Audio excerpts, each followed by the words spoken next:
So is Kratom the legal high that it's touted to be, or is it just a shortcut that's very dangerous? So if you haven't heard of Kratom, then you'll want to stick around for this podcast. We're going to talk about what it is, why it's used, and the risks you may not be hearing about.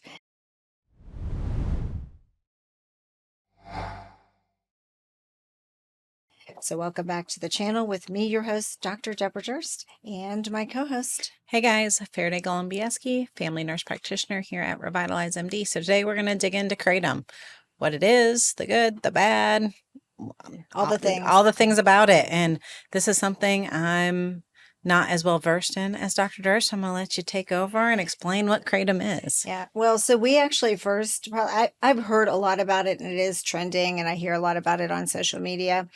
But it was also in some gas station sex pills that we recently did a podcast on. So we'll link that there. But again, it can be found in some of those products. And so we started to dive into that a little bit more and why there was such a trend, because I've heard lots of people talking about it. So basically, it can act on opioid receptors in the brain and have some euphoric type effects on patients that might be taking it, but also it can have some opiate or pain relief type effects. And so a lot of people will tout that as being almost like a pain reliever. And so there are some addiction concerns with it, and that has been reported. And so we kind of just started going down the rabbit hole of looking into what people were saying positive, but what are the risks with Kratom? So, yep. And my first thing was, isn't that what's toted on the side of the dispensary buildings? And it tends to be sold in places like dispensaries and with CBD and THC products. Yeah. So that was where I'd first seen it when we started talking about this, when we were looking at the gas station pills and it being a potential ingredient. And I'm like, I've seen that before, but I think I've seen it as an advertisement outside of a building. Yes. So, and that kind of dug into, well, what is this and why is it so popular? And yes, and it is. What is the trend? And it is quite popular. So it is like, again, it is an herbal. So it's a tree native in Southeastern Asia and it has alkaloids in it. And so those two active ingredients, one being a little more active than the other, act on the brain's opiate mu receptors. And there's different opiate receptors in the brain, but this is one of them. And might be like a more euphoric, energizing type of pill, which is why I think it's in the gas station sex pills. And then, but at higher doses can have some opiate or pain relief. And so it is actually quite common in, Thailand and Malaysia that they use this, just workers and over the counter. But in the US, not so much. And they'll end up doing it almost in an herb or plant type way. That's the way they take it there. But here it's sold in powders, capsules, teas, all that. So again, what's crazy is that in 2021, the National Survey of Drug and Health Use said 1.7 million Americans 12 years and older had used Kratom. What was how many? 1.7 million Americans aged 12 years and older had been used Kratom within the last year. So that would have been 2020 to 2021. So it's very popular. A bit and then to see the stat of 12 and older. That's pretty young. Well, and just the fact that so again, if you look at supplements or dietary supplements, it's an unregulated industry. And so supplements don't have to be regulated, which is why we're huge fans of medical grade supplements. And if for some reason we can't get a medical grade supplement, and we had a very popular podcast on Pygium. Yep. Way back and having trouble finding that in a medical grade.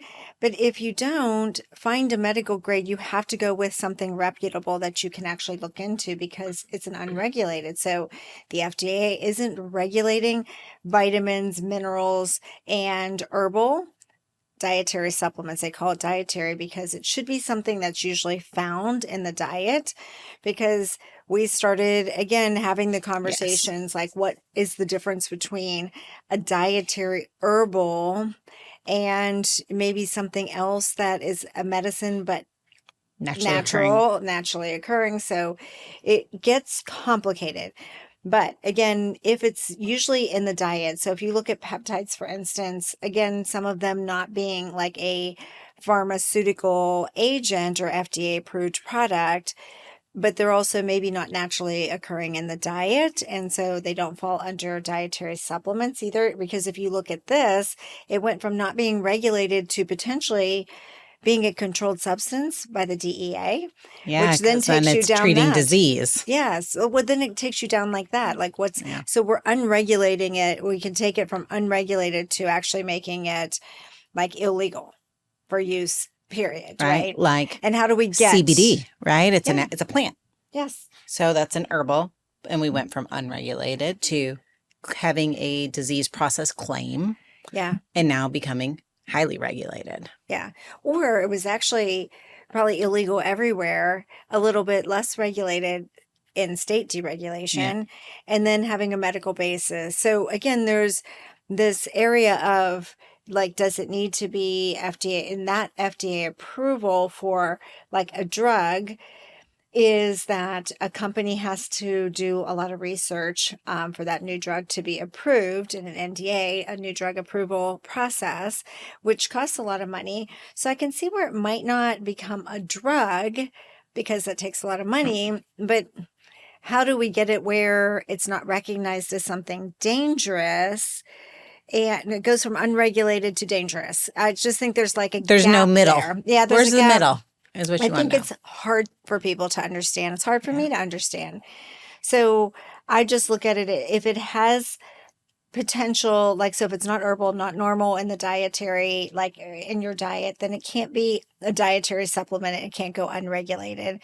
So, and if it has potentially therapeutic benefits, then it is considered a drug and only approved if it goes through that process. Yes. And so I would think that that's where Kratom kind of fits, is that it is an unapproved drug and shouldn't be sold so easily just over the counter, but it is for right now. And the DEA hasn't controlled it, with large pushback from, the public for that. And so that probably still is in process, ultimately still being looked at. So, but it is a plant, that basically can be very energizing, and it can have some euphoric effects, where I think the gas station sex pills might be there, but then also has some pain control, but has addiction potential. And so that patients do report needing more and more of it to satisfy their their same needs for it. So, and that's where the concern comes up. So what I saw was through the American Journal of Preventive Medicine of 2020, it said primary reasons for use, 41% are using Kratom for pain, 35% for anxiety and depression, 25% for opioid withdrawal or dependence. Yet out of those, the Journal of Drug and Alcohol Dependence of 2020 said 9% of regular users are showing signs of dependence and withdrawal. And that's where this worry shows up with this herb, is if we're seeing dependence, if we're seeing withdrawal, what does that mean? Is it safe? But it's a big money market too. It's huge. Huge. 1.5 billion annually. The American Kratom Association estimated in 2023. Yeah, so that's again, huge. I think that it's huge. I think doesn't have therapeutic benefit. And so for something to be illegal or deemed illegal, such as like LSD, heroin, and how there were like, pharmaceutical acts in the 1970s that actually led them to becoming illegal, but they met two criteria: no medical therapeutic benefit and potential toxicity or danger. So this one, the potential toxicity or danger is that there is a rapid rise in exposures. And a lot of our stuff is, again, the National Poison, Control Center. That is flagging anything that comes in as a toxicity. So if I was in the ER, we had somebody come in, no matter what, if we thought it was an overdose, somebody needed to call so that it actually is flagged as an overdose. Frequently the poison centers weren't really great at acute treatment in the ER of overdoses, because we already kind of knew what to do based on what we were seeing. But there are and you're a lot not more waiting calls, around. And you're just not waiting taking care around. of the business. But somebody called. Yeah. So we're dealing with it. Somebody's calling. But there are like 660, over a 5-year period. It's increased by 10 10 times, like calls on just Kratom. But fortunately, it doesn't look like the fatal cases are not Kratom related. So Yeah. the things that they are seeing is like a tachycardia, high blood pressure, like your heart rate goes high or low, agitation, nausea, vomiting, some seizures. Yeah. But it looks like even if they had a liver toxicity related, that it usually resolved. So it wasn't that there weren't any significant findings, but it wasn't what was reported to cause the deaths. And so those were still more fentanyl, opiate type, actually approved drugs, The as we know. CDC numbers are pretty low. When you look at CDC posted from 2011 to 2017, 1,807 calls related, and then 7% were life-threatening. And that was the 2019 CDC report. So a lot, like you were, to your point, it's not as big as what they were saying, because it was other things. Yes. Well, and it was less than 1% of overdose deaths in that period of time. And so still low, not maybe unreported, but not tied to a majority of the deaths. So like if you look at heroin or, Looking at those, overall. yeah, and those like Schedule 1 drugs that have no medical benefit and that potential addictive or toxicity like LSD, heroin, those, it hasn't quite met that yet.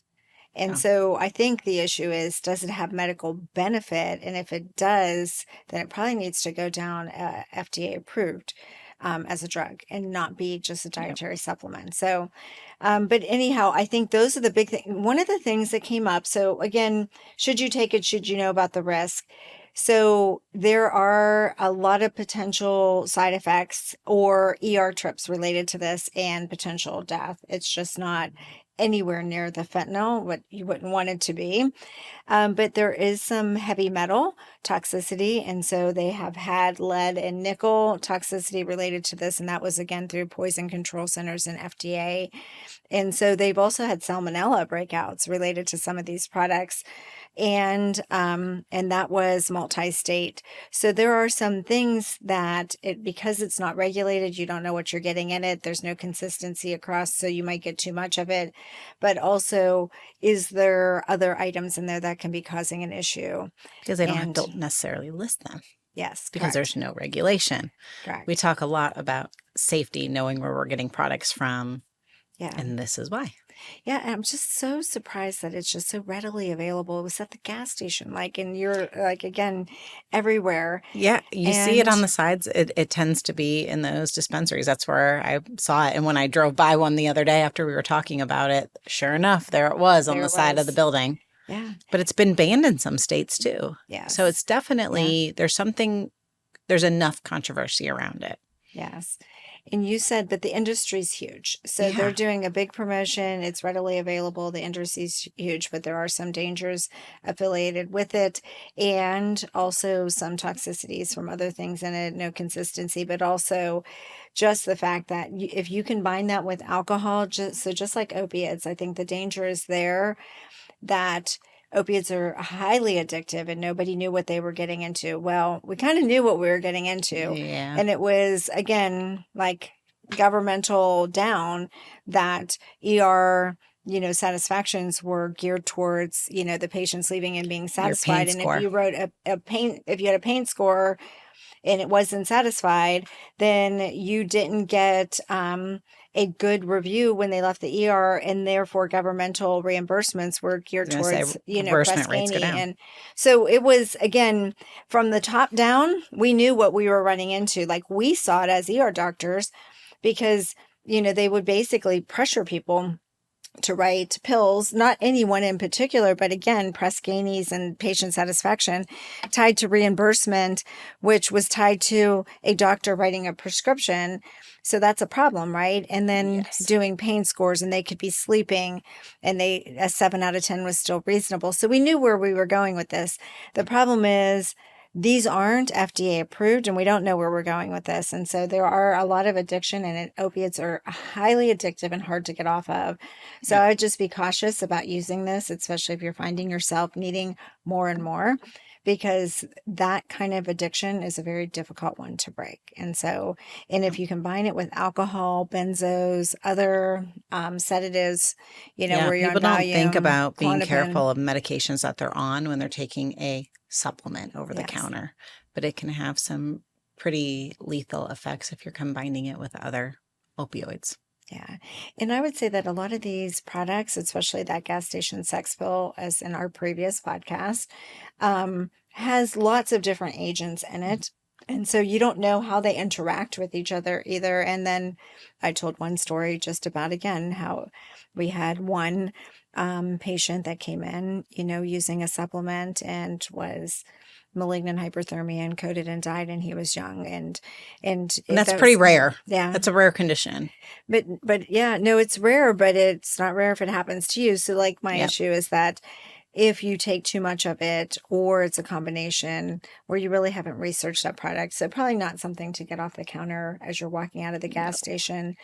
But so just be cautious. That's my thing. Like it again, for a supplement, I do think supplements are unregulated and can be a disaster, because a lot of people will pay money for a supplement, get it cheaper, but you don't know what's in it. It's not regulated. So medical grade all the way. I think that's just the safest way to go, so that you know that they're third party tested. And that's what we mean by medical grade, Yes. is that you have some third party testing that you trust, and that they have to verify what's in there. That it's safe, And that it is what they say, that the yes. quality is good, the quantity is correct. Yeah, so I would definitely be hesitant to take any of these. And there are other things you can do for, erections, but running out of the gas station with an unknown product is probably not the safest. No. And let us know what you think. So if has anybody had any experience with Kratom that they would like to share, I'd right? love to hear in the comments your story, your experience, and educate us a little bit on the other side of it from your perspective. Yeah. And again, I don't think that necessarily, FDA approved stuff, and I've said this in lots of videos, equals safety, because we have a lot of things that Yes. are approved and then pulled after, and things that are approved to put in during surgical and have to be reviewed, doctor. So that isn't what we're saying. It's just that having something, you need to know where your source is and what you're putting in your body. Yeah. And so let us know what you've had an experience with as far as Kratom. We'd love to hear about it. Open conversations in the comments, and we look forward to that. And then let us know if there's anything we missed or anything else you want to talk about, because we're willing to deep dive into anything sexual wellness and wellness.